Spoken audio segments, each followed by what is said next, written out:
নির্বাচন দিলাম একটা, শেখ হাসিনার ফাঁসি দিলাম একটা, পোর্টগুলি দিয়ে দিলাম, আমার তো মিশন সাকসেসফুল, মিশন কমপ্লিট। এখন আমি চলে যাবো আমেরিকাতে, সমস্যাটা কি? যে নির্বাচনে আওয়ামী লীগ থাকবে না। কিন্তু সারা দুনিয়া এটাকে ভালো নির্বাচন বলবে বলে আমার কাছে মনে হয় না ভাই। আমি মনে করি এটা বিএনপির জন্য খুব একটা সুখকর অভিজ্ঞতা সামনের দিনগুলিতে আসবে না। এ পাতানো খেলা হতে পারে, অস্বাভাবিক কিছু না।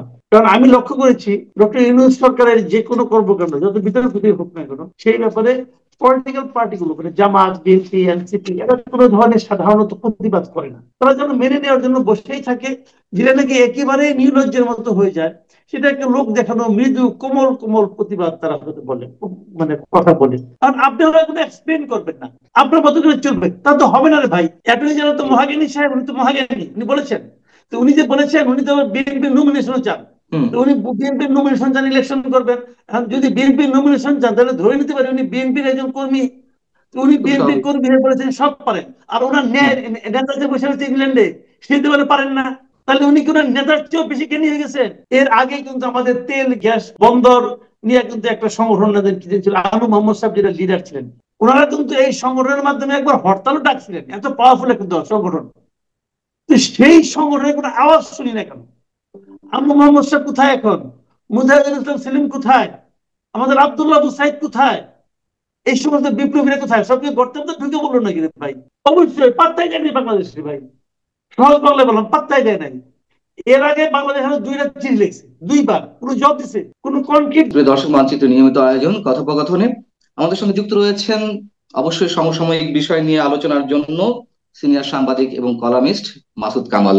আমরা একটু আলোচনা করতে চাই আহ যে নির্বাচন হওয়ার কথাবার্তা বলা হচ্ছে ফেব্রুয়ারির দিকে, সেই নির্বাচনে আসলে কি ঘটতে যাচ্ছে, কতটা অংশগ্রহণমূলক হবে, অথবা আওয়ামী লীগ সেখানে পার্টিসিপেট করতে পারবে কিনা। এর মধ্যে আমরা নানান পর্যায়ে দেখতে পাচ্ছি যে আন্তর্জাতিক বিভিন্ন মহল থেকে এক ধরনের চাপ সম্ভবত আসতে শুরু করেছে সরকারের উপরে আওয়ামী লীগ সহ ইনক্লুসিভ নির্বাচনের বিষয়ে।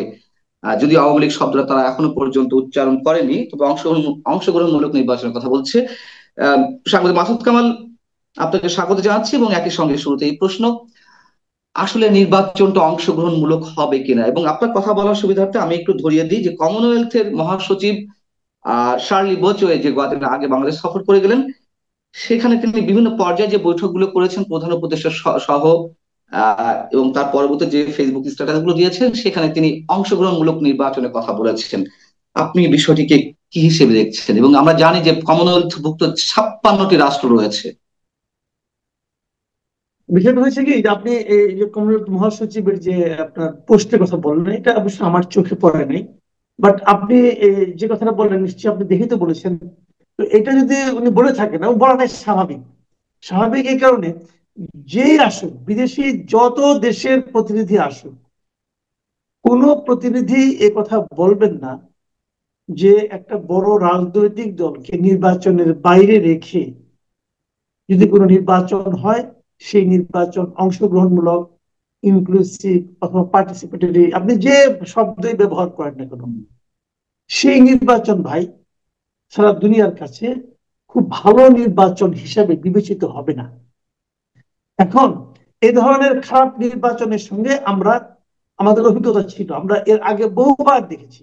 সেই 96 ফেব্রুয়ারি নির্বাচন থেকে শুরু করে এর আগে এরশাদের নির্বাচন বহু দেখেছি। তারপরে এই 2014 নির্বাচন, 2018 নির্বাচন, 24 নির্বাচন, আমরা এ ধরনের নির্বাচন বহু দেখেছি। এবং এই নির্বাচনগুলো সারা দুনিয়ার গণতন্ত্রকামী মানুষের কাছে একটা অচেনা নির্বাচন, এবং তাদের কাছে একটা অগ্রহণযোগ্য নির্বাচন। এখন অগ্রহণযোগ্য নির্বাচন হলে কি দেশ চালাতে পারবে না? পারে তো। সামরিক শাসকরা তো সবার কাছে অগ্রহণযোগ্য, তারা কি দেশ চালাচ্ছে না? চালাচ্ছে। এখন কথা হলো যে ডক্টর ইউনূস, যিনি একটা অসাধারণ ইতিহাসের শ্রেষ্ঠ নির্বাচন দেওয়ার অঙ্গীকার করেছেন, বেশ বাহাদুরি করে গর্ব করে বলেছেন আমরা এমন একটা নির্বাচন দিব যেটা নাকি আমাদের জন্য সর্বশ্রেষ্ঠ নির্বাচন হবে। সেটা বলার পর যদি এরকম একটা নির্বাচন হয়, তাহলে সেটা আমি মনে করি জাতি হিসেবে আমাদের জন্য খুবই দুঃখজনক হবে।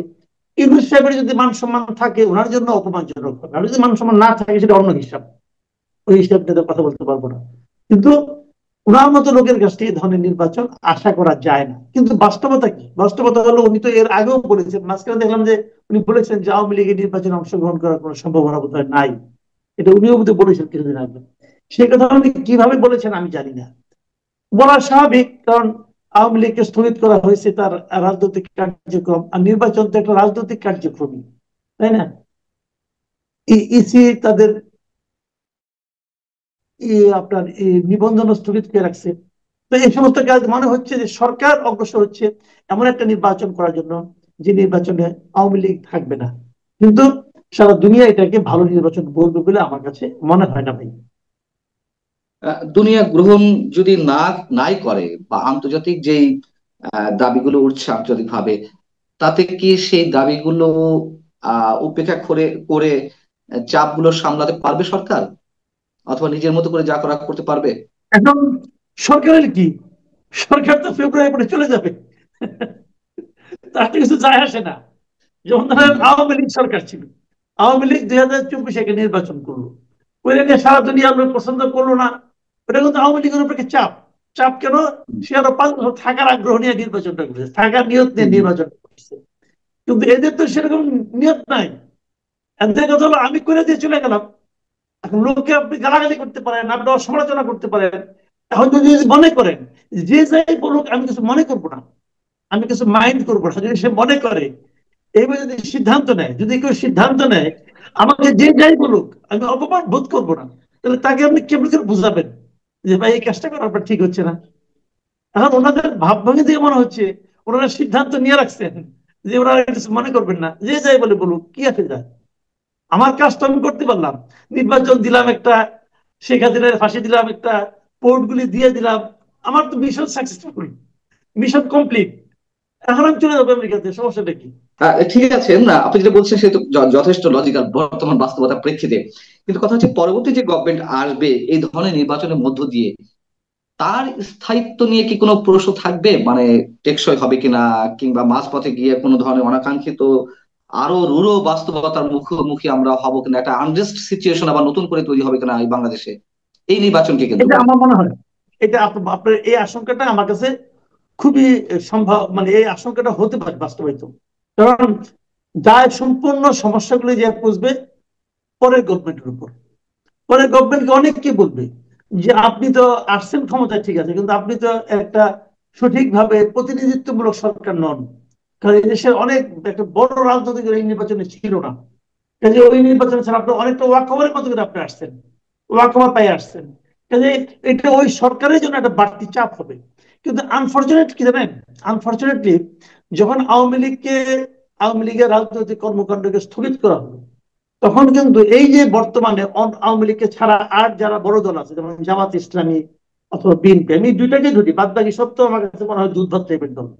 তো এই জামাত ইসলামী এবং বিএনপি এরা উভয়েই কিন্তু আওয়ামী লীগের এই নিষিদ্ধকরণটা চেয়েছিল। প্রথম দিকে বিএনপি একটু প্রতিবাদ করেছিল যে তারা কোনো দলকে নিষিদ্ধ চায় না।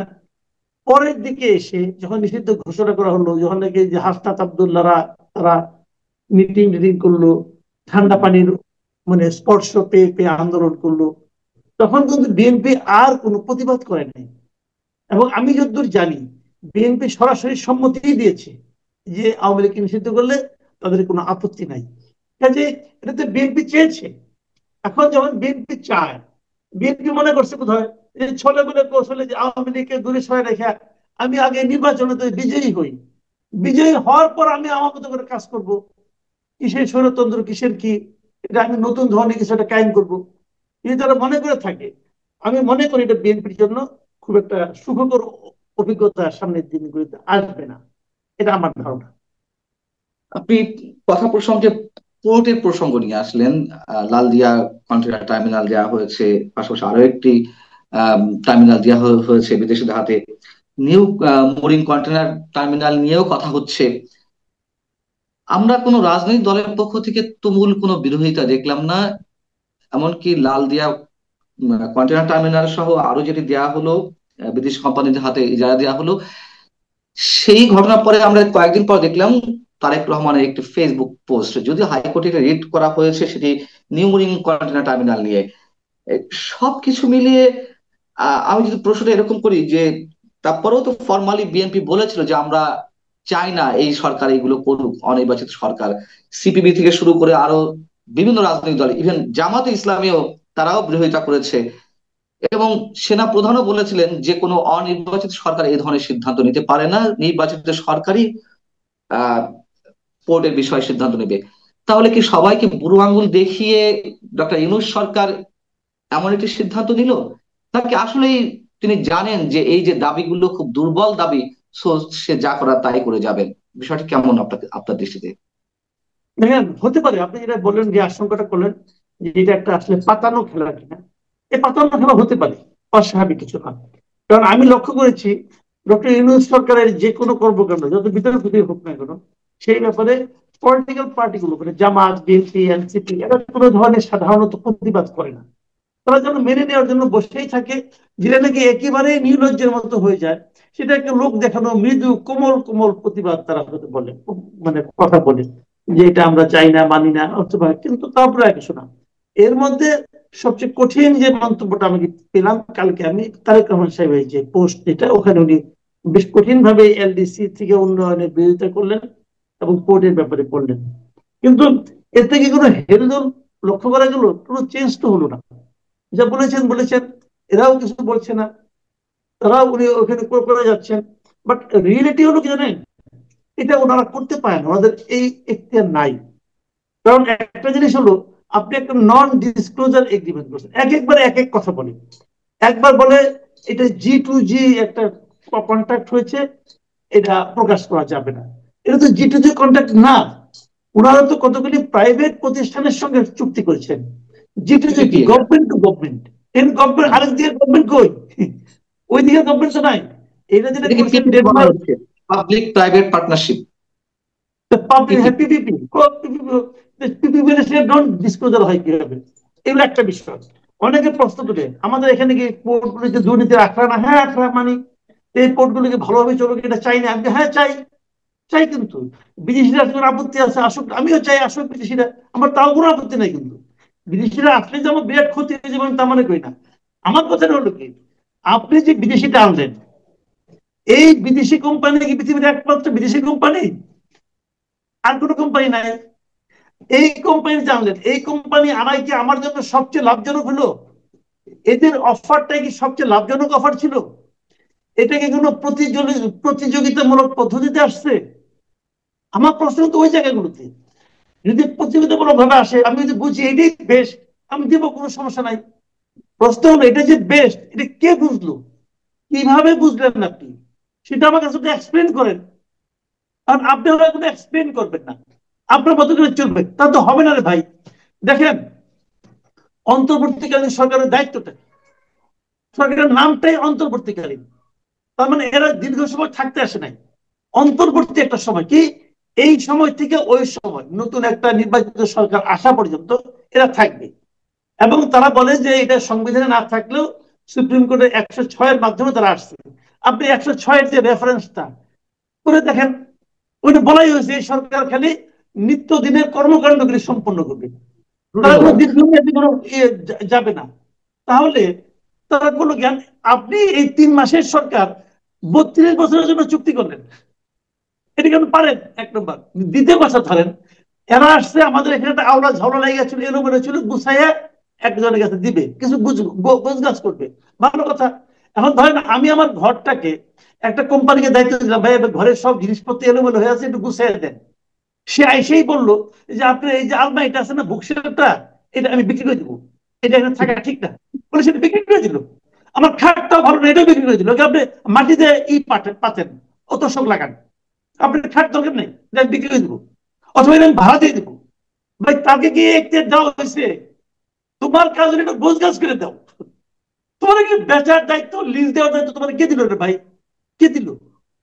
আর যে দিল, ধরেন যে দিল, হ্যাঁ। সে যদি 32 বছর ধরে লিজ দিয়ে দিল, যদি আমার ধরনের লস হয়, লস প্রজেক্ট হয়, তখন আমি তারে পাবো কই? সে তো ফুরুত। আশিক চৌধুরীর কিন্তু সাথে ইংল্যান্ডের আপনার সিটিজেন, ব্রিটিশ সিটিজেন, তাদের আমি পাবো না। তাহলে এটা কেমন হলো? তার বিরুদ্ধে আমি মামলা করতে পারবো। ধরেন আমি ইংল্যান্ডে কোর্টে মামলা করলাম, ইংল্যান্ডে কোর্টে যদি বলে তুমি আমার নাগরিকের দায়িত্ব দিছো কে? কি কিন্তু বলবো তারা তো মনে বলেন? করছে তারা তারা সব ধরনের কাজকর্ম করার এখতিয়ার রাখে, একটা নির্বাচিত সরকার যে ধরনের ক্ষমতা রাখে সবকিছু করার। হ্যাঁ, এটা অ্যাটর্নি এটা জেনারেল বলেছে সুপ্রিম কোর্টে, হ্যাঁ হ্যাঁ, অ্যাটর্নি হাইকোর্টে। জেনারেল বলেছেন। অ্যাটর্নি জেনারেল তো মহাজ্ঞানী সাহেব, উনি তো মহাজ্ঞানী, উনি বলেছেন। তো উনি যে বলেছেন, উনি তো বিএনপির নমিনেশনও চান। হুম। তো উনি বিএনপির নমিনেশন চান, ইলেকশন করবেন। এখন যদি বিএনপির নমিনেশন চান, তাহলে ধরে নিতে পারে উনি বিএনপির একজন কর্মী। তো উনি খুব বিএনপির স্বাভাবিক। কর্মী হয়ে বলেছেন সব পারেন। আর ওনার হুম। ন্যায় নেতা যে বসে আছে ইংল্যান্ডে, সে তো বলে পারেন না। তাহলে উনি কি ওনার নেতার চেয়েও বেশি জ্ঞানী হয়ে গেছেন না কি ভাই? উনি, আপনি আমার এটা বুঝান। সে তো কিন্তু সে বিএনপির একজন কর্মী ভাই। সে এখন নমিনেশন চায়। যার কাছে নমিনেশন চায়, সে বলে এইটার এখতিয়ার নাই, আর উনি বলেন এখতিয়ার আছে। তো ভালো, তাহলে প্রমাণ তার কাছে শিখুক কি করতে হবে। কিন্তু সে নেতাও তো আবার তীব্র বিরোধিতা করছে না, যে না এগুলো দেয়া যাবে না, এটা ঠিক না। তাহলে বুঝেন বা দলের কি একটা অবস্থা? কর্মসূচি। নেতা কয় একটা, কর্মী কয় আরেকটা। তাহলে কোনটা ঠিক? আমাদের কাছে কোনটা ঠিক হবে? যদি কর্মীটা ঠিক হয়, তাহলে তো এটার কোনো বেগ থাকে না। ভাই বুঝি না রে ভাই, এবং কোন দেশে যে আছি? যেই রিটটি করা হয়েছে এটি নিয়ে আমি যথেষ্ট সংশয়ের মধ্যে আছি। আমি জানি না আপনার মানসিকতা কি বা আপনি কি বলবেন। আমি আদালতের প্রতি শ্রদ্ধা রেখেই বলছি যে যেহেতু বিচার প্রক্রিয়া কি হবে বা রায় কি হবে সেটা আদালতের বিষয়। আমরা শুধু আশঙ্কা বা আশাবাদের কথা বলতে পারি। যদি রিটটি খারিজ হয়ে যায়, যদি বিচারকরা মনে করলেন যে না রাষ্ট্রপক্ষই সঠিক, তাহলে যদি রিটটা খারিজ হয়ে যায় তাহলে তো সরকারের সামনে আর কোনো বাধা রইলো না। তখন যে কোনো কিছু যে কোনো উপায়ে বিদেশি কোম্পানিগুলোর কাছে বাংলাদেশের যে কোনো বিষয়ে তাদের সাথে যে কোনো চুক্তি করতে পারবে। বিষয়টা কি এরকম না? না, আমি তো মনে করি না। আমি তো মনে করি না। কোর্টের অনেক রায় পরে করতে জনদাবির মুখে উল্টে গেছে। তবে আমি বিশ্বের সঙ্গে বলি, এর আগে কিন্তু আমাদের তেল গ্যাস, গ্যাস বন্দর নিয়ে কিন্তু একটা সংগঠন ছিল, আনু মোহাম্মদ সাহেব যেটা লিডার ছিলেন। ওনারা কিন্তু এই সংগঠনের মাধ্যমে একবার হরতালও ডাকছিলেন, এত পাওয়ারফুল একটা সংগঠন। তো সেই সংগঠনের কোনো আওয়াজ শুনি না কেন? আনু মোহাম্মদ সাহেব কোথায় এখন? মুজাহিদুল ইসলাম সেলিম কোথায়? আমাদের আব্দুল্লাহ আবু সাইদ কোথায়? এই সমস্ত বিপ্লবীরা কোথায়? সবকে গর্তে মধ্যে ঢুকে বললো নাকি রে ভাই? হ্যাঁ, তারা তেল গ্যাস বন্ধ নিয়ে এত কিছু করে, তাদের প্রতিবাদের ঠেলায় আপনার রূপপুর, রূপপুর তো না, আপনার যে কি বলে, ওই কয়লা তোলার যে এটা ছিল, ওটা বন্ধ বন্ধ হয়ে গেল। Rampal power plant. হ্যাঁ, এটা বন্ধ, ওরা তো তুলতে দিল ওটা কয়লা হবে, মানে ইতে উন্মুক্ত পদ্ধতিতে। এত বড় বিপ্লবী, এখন যে বন্ধ দিয়ে দেয়, কোনো আওয়াজ তো পাই না। ব্যাপারটা কি? নাকি কিছু খাইয়ে টেয়ে চুপ হয়ে গেল, বুঝলাম না কিছু। আমরা শেষ করবো সামুদ্রিক মাসুদ কামাল। আপনার কাছে আমার আহ সবশেষ যে বিষয়ে জিজ্ঞাসা সেটি হচ্ছে প্রথমেই যে টপিকটা আমাদের ছিল শেখ হাসিনার বিচার সংক্রান্ত বা নির্বাচন সংক্রান্ত, সেই নির্বাচনের জায়গা থেকে আমরা শেখ হাসিনা প্রসঙ্গে একটু আসতে চাই, এটা দিয়ে শেষ করব। ভারত একটি প্রতিক্রিয়া জানিয়েছে, তাকে ফেরত চাওয়ার বিষয়ে বাংলাদেশ থেকে যে চিঠি দেওয়া হয়েছে বাংলাদেশ সরকারের পক্ষ থেকে।